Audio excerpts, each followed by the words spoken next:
Hi, this is Nat. I'm a teacher at Dahua Elementary in Kaohsiung. Today I'm going to share a book with you titled Miss Nelson is Missing by Harry Allard and James Marshall. The kids in room 207 were misbehaving again. Spitballs stuck to the ceiling, paper planes whizzed through the air. They were the worst behaved class in the whole school. Now settle down, said Miss Nelson in a sweet voice, but the class would not settle down. They whispered and giggled, they squirmed and made faces, they were even rude during story hour. And they always refused to do their lessons. Something will have to be done, said Miss Nelson. The next morning, Miss Nelson did not come to school.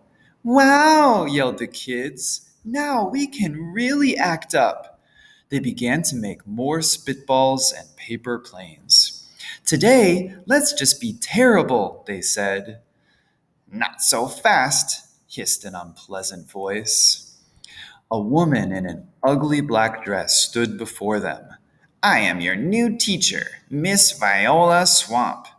And she rapped the desk with her ruler. Where is Miss Nelson? Asked the kids. Never mind that, snapped Miss Swamp. Open those arithmetic books. Miss Nelson's kids did as they were told. They could see that Miss Swamp was a real witch. She meant business.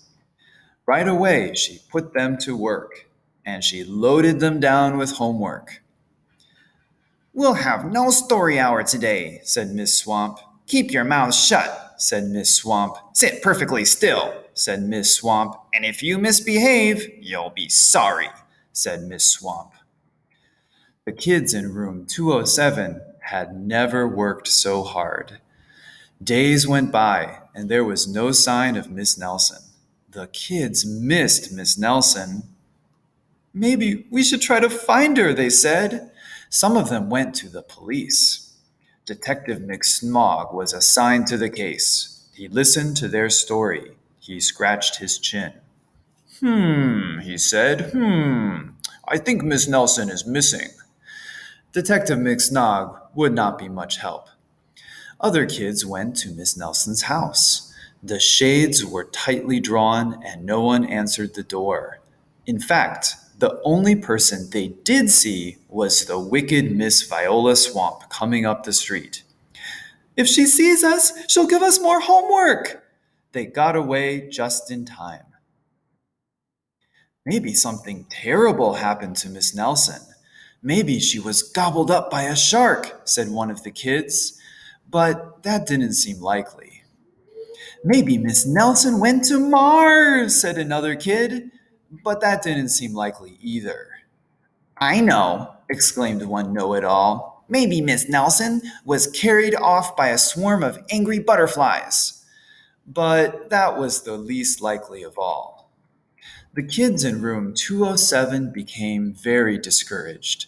It seemed that Miss Nelson was never coming back, and they would be stuck with Miss Viola Swamp forever. They heard footsteps in the hall. Here comes the witch, they whispered. Hello, children, someone said in a sweet voice. It was Miss Nelson. Did you miss me? She asked. We certainly did, cried all the kids. Where were you? That's my little secret, said Miss Nelson. How about a story hour? Oh, yes, cried the kids. Miss Nelson noticed that during story hour, no one was rude or silly. What brought about this lovely change? She asked. That's our little secret, said the kids. Back home, Miss Nelson took off her coat and hung it in the closet, right next to an ugly black dress.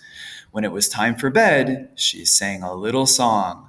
I'll never tell, she said to herself with a smile. Yes, Detective McSmog is working on a new case. He is now looking for Miss Viola Swamp. That's the end of our story. So thanks for listening. Bye.